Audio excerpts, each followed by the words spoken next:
One of your greatest achievements has been the popular mobilization of unprecedented scale in Pakistan. And I just want to ask you that how will you harness this popular will, not just to demand new and fair elections, but also to replace the current corrupt system inherited from the colonizers?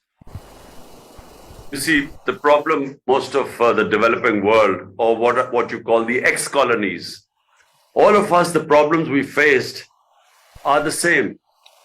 We have struggled to establish rule of law, justice. I mean, justice means rule of law. Rule of law means that everyone is equal before the law. And when you have colonialism, basically the colonials are above law. And in Pakistan, unfortunately, and like most of the ex-colonial countries, when they got their independence, the rulers mostly took the role of the colonizers, and they put themselves above law. And so when you do not have rule of law, corruption becomes one of the biggest symptoms of lack of rule of law, because the powerful elite goes above law, and when they start making money, the state institutions cannot check their corruption. And that's how countries become poor, not because of lack of resources, but the corruption of the ruling elite.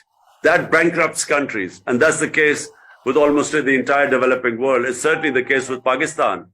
We suffer because after colonialism, either we had military dictatorship, half the time we were ruled by military dictators, and military dictators clearly, when they take over a country, when they decide to impose martial law, they break the constitution. It's against the constitution and the rule of law.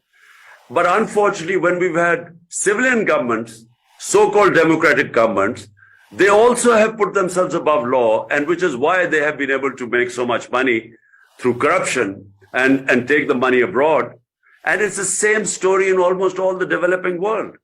What you have in the developing countries are the ruling elites siphoning off money and taking it abroad. And that's how, if you ask me, one reason why Pakistan, which was rising rapidly and could not achieve its potential, should have been one of the big economies in the world.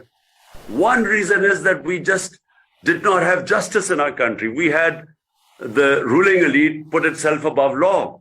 And when you have ruling elite above law, when the powerful cannot be held accountable by your institutions of justice, then the country becomes a third world country. It becomes eventually a banana republic.